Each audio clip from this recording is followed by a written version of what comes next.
다른 나라 한번 볼게요. 자, 한국은 지금 기존 현행 법이에요. 한국에는 증권거래세 0.25%, 양도소득세는 대주주만. 근데 이게 2023년부터는 어떻게 된다? 대주주, 소액주주 상관없이 주식 거래를 하는 모든 사람은 세금을, 양도소득세를 내야 된다. 자, 쭉 보시게 되면 중국 같은 경우에는 과세, 비과세, 대만은 0.15%의 비과세, 홍콩은 거래세가 과세, 비과세, 미국은 비과세, 과세, 독일은 비과세, 과세. 결국에는 뭐냐면 과세를 다 두드러 매기는 나라는 크게 없어요. 한국, 영국, 프랑스, 이탈리아 수준이라는 거죠. 나머지 대부분의 모든 나라들은 증권거래세면 증권거래세, 양도소득세면 양도소득세, 둘 중에 하나만 있습니다. 근데 우리나라는 이제 다 양방향으로 걷어들인다는 소리죠.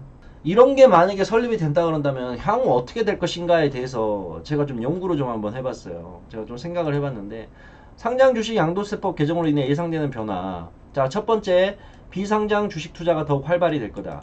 왜? 비상장 주식은 아까 말했죠. 양도 차익 소득세가 없습니다. 양도세가 없어요. 개정 후 비상장 주식의 양도세율이 상장 주식 세율보다 훨씬 낮습니다. 이해 가죠? 자, 그리고 법인을 설립하여 주식 투자. 이게 개인 1인 법인을, 지금은 1인 법인이 설립이 가능하죠. 요즘 법인 설립하는 거 크게 어렵지 않습니다. 법인을 설립해서 주식 투자를 하는 게 활발해질 거예요. 왜냐? 법인은요, 세금이 양도소득세가 아니라 사업소득세로 다 같이 빠집니다. 그래서 법인이 과표를 맺게 되면 2억 원까지 세율이 10%예요. 근데 이거 개인으로 주식 투자를 하게 되면 얼마죠? 3억 이하는 20%고요. 3억 이상은 25%예요. 근데 내가 개인 법인을 설립을 해서 내 개인 법인 명의로 주식 투자를 해가지고 수익을 본다. 그러면 훨씬 싸죠. 2억에서 200억까지는 20%고 200억 초과할 때는 22%예요. 훨씬 더 쌉니다. 법인으로 하는 게. 그래서 아마 개인이 법인을 설립하여 주식 투자를 하는 게 훨씬 세율 면에서 줄어들 거예요. 그래서 개인 법인이 많이 늘어날 겁니다. 자, 그리고 고배당 주식. 내가 현재 A라는 주식을 6천만원 수익을 내고 있다 하더라도 안 팔게 되면 그거에 대해서 세금을 내는 게 아니잖아요. 그러니까 안 파는 거예요. 그러면 배당을 많이 주는 주식들만 사게 되는 거죠. 그래서 꾸준히 계속 들고 가는 겁니다. 자, 그래서 만약에 배당에 우리가 받잖아요, 수익을. 근데 금융소득이 배당으로 나오는 건 2천만원 이하일 시에는 배당 세율이 15.4%밖에 안 돼요. 자, 그리고 연초에 손절을 하고 연말에 차익 실현을 하게 되는 경우도 생길 수 있습니다. 그렇게 되면 월별 원청 지수로 인해 미리 손실을 확정하는 것이 유리되는 방향이 나올 거예요. 그래서 이런 게 앞으로 좀 형성이 되지 않을까라고 생각을 좀 해봤습니다. 자, 그리고 이게 또 나올 것 같아요. 장기 투자보다는 초단타가 유리. 왜? 거래세가 빠지고 양도세는 인상이 되니까. 그래서 적게 먹고 빠지는 전략이 굉장히 나올 것 같습니다. 자, 그리고 펀드 투자 이탈. 이게 엄청나 컸습니다. 아까 제가 뉴스 한번 보여드렸죠.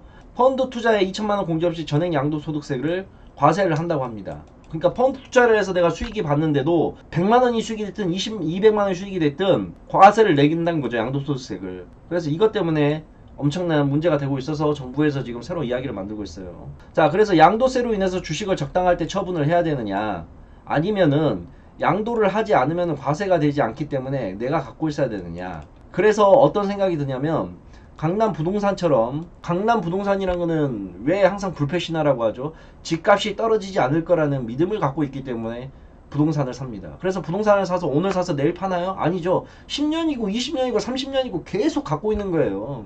그런 것처럼 주식도 방금 제가 얘기했던 것처럼 고배당 주식들, 이런 주식들 사가지고 안 팔고 계속해서 들고 가는 거죠. 그렇게 되면 진짜 좋은 주식들이 거래량이 점점 줄어들고 보유자들이 많게 되면 품절주처럼 되지 않을까라는 생각도 해봤었습니다. 근데 저는 기본적으로 주식은 항상 거래가 활발하게 이루어져야지만 시장이 올라간다고 생각을 해요. 세금이 이제 양도소득세가 신설이 되게 되면 세금 내기가 싫어가지고 계속해서 들고 가는 케이스들이 생기게 되면 그만큼 거래량도 많이 줄어들 거라고 생각을 하거든요. 자, 예를 들어서 A라는 주식이 정말 좋아요. A라는 주식이 정말 좋으면 사람들이 이거에 투자를 많이 하겠죠, 처음에는. 근데 이게 2천만원 수익이 났어요. 근데 거래세, 이런 양도소득세 내기 싫어서 계속해서 들고 가요. 그러면 A라는 주식은 어떻게 되겠어요? 점점 유통물량이 적어지겠죠. 그러면 거래가 활발하게 이루어지지 않습니다. 저는 기본적으로 모든 시장의 수급 원리는 뭐라고 생각을 하냐면 매수와 매도라고 생각을 해요. 수요와 공급이라고 생각을 합니다.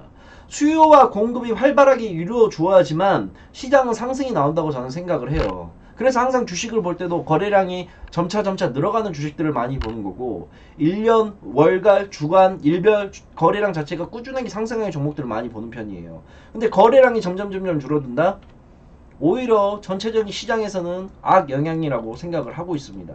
정부의 취지는 이거예요. 좋은 주식들을 장기 투자해라 라는 취지로 이런 법을 만드는 건데 실질적으로 거래가 줄어들게 되면 시장은 빠지게 될 거예요. 아직 우리나라는 선진화 증시 방향으로 가기에는 너무나 문제가 커요. 아직까지 대한민국은 투기판입니다. 투기판이에요. 아직 금융 선진화를 가려면 너무 시기상조입니다. 왜? 아니 금융 선진화 가려면 상한가 제도하고 하한가 제도부터 풀으라 그래요.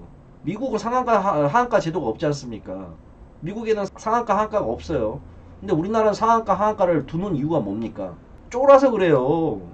주식이 하루에 200%, 300%, 400% 옛날 비트코인 올라가듯이 올라가 버릴 수가 있으니까 묶어둔 거예요. 왜 묶어두느냐? 쫄아서 그런 겁니다. 왜? 대한민국 증시가 아직은 투기판이라는 걸 정부도 알기 때문에 안 하는 거예요. 근데 그러한 조치들도 안 하고 느닷없이 양도세법이라니요. 단계가 가는 방법이 저는 잘못됐다고 생각을 하고 있습니다. 자, 다음 거 한번 봐볼게요. 자, 주식 양도세 개정의 문제점, 월별 원천징수. 이것도 결국에는 문제가 좀 큽니다. 이것도 문제가 커요. 내용을 한번 살펴보자 그런다면, 자, A씨의 사례예요. 그냥 이렇게 만약에 된다 그런다면, 자, 1월 달에는 8억 원의 원금으로 2억 8천만 원 수익을 냈어요. 그러면 양도세가 개정되게 되면 5,200만 원을 냅니다. 그러면 잔액이 10억이 남아요. 근데 2월 달에는 마이너스 5천만 원이 됐어요. 또 3월 달에는 마이너스 4억을 받습니다. 그리고 4월 달에는 1억 8천의 수익을 봤어요.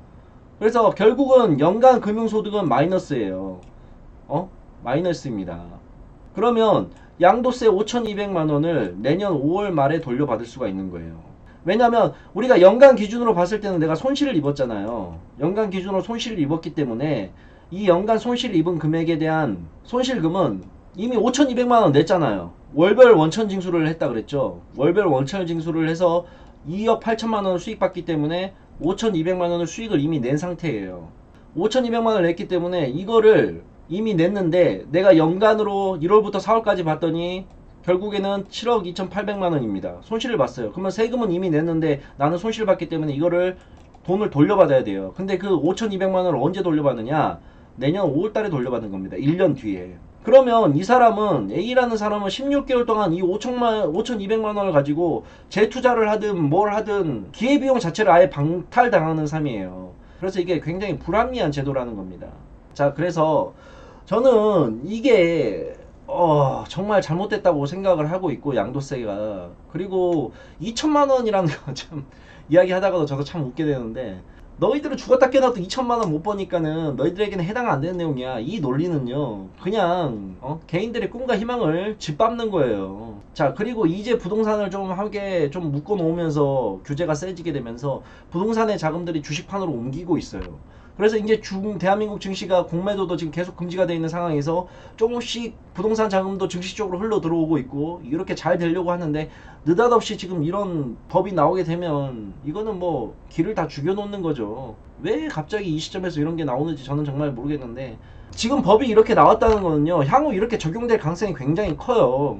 그렇게 된다 그런다면 국회 통과하고 뭐 통과하고 하게 되면 분명히 실시가 이런 비슷한 틀에서 될 건데 그나마 제가 좀 생각을 하는 거는 이렇게 갈 바에는 양도소득 자체를 차별화를 구간을 좀 둬야 된다고 생각을 해요. 구간을 2천만 원이라고 딱 정해놓는 게 아니라 예를 들어서 1,000만 원에서 2천만 원은 세율 얼마 2천만 원에서 뭐 5천만 원은 얼마 1억에서 2억은 얼마 구간별로 나눠서 세금을 매기는 게 가장 저는 현명할 거라고 생각을 합니다. 그리고 월별 원천공제 이거는 말도 안 되는 소리고요. 연간이면 모르겠고 주식이란 건 내가 이번 달에 수익 봤다고 다음 달에 수익 볼 수 있는 게 얼마나 되겠습니까? 이번 달에 수익 볼 수도 있고 또 다음 달에 볼 수도 있고 아니면 다음 달에 또 꺾여서 손실 볼 수도 있는데 수익금에 대한 양도세금은 다 냈는데 그걸 1년 뒤에 돌려준다니요. 예를 들어서 제가 세금을 5천만 원 냈어요. 근데 결국에는 이번 달에 손실을 봐서 제가 그 5천만 원을 돌려받아야 돼요. 근데 그거를 내년에 1년 뒤에 돌려준다? 나는 그 5천만 원 갖고 할 수 있는 게 얼마나 많은데 1년 동안 기회비용 자체를 다 박탈하는 거지 않습니까? 그래서 아마 개정 법안이 계속해서 조금씩 바뀔 거라 생각을 하는데 너무나도 잘못됐다는 법이라고 좀 생각을 하고 관련된 내용을 좀 이렇게 좀 짚어드렸습니다. 그래서 일단은 정부의 방향이나 이런 게 계속해서 개정이 되고 있으니 그러한 내용이 한 번씩 나올 때마다 제가 한 번씩 정리를 해가지고 알려드리도록 하겠습니다. 자, 오늘은 주식 양도세에 관련된 내용을 좀 나눠봤는데, 이거 다시 한번 정리해드리지만 이건 정말 말도 안 되는 법이라 생각을 하고, 우리가 카지노를 가는 이유가 뭐예요? 물론 저는 안 가지만 카지노를 가는 사람들의 이유는 뭡니까? 잭팟을 꿈꾸고 가는 거잖아요. 그런데 그 너희들은 잭팟이 될 확률이 아예 없어. 너희들은 2천만원 이상 못 벌 거야 라고 단정을 해버린다니요. 개인들의 꿈과 희망을 이렇게 무너뜨리는 방법이 어디 있습니까? 자, 그래서 주식 양도세는 다음에 또 한번 제가 또 이게 정부에서 개편 방안이 나오나 하면 다시 한번 정리를 해드리도록 하는 걸로 하고, 오늘은 여기서 마무리를 하도록 하겠습니다. 자, 감사합니다. 혹시 뭐 오늘 종가에 뭐 살 게 있을까요? 오늘 종가에 살 거 있지. 아 진짜요? 종가에 살 건 항상 있지. 대박!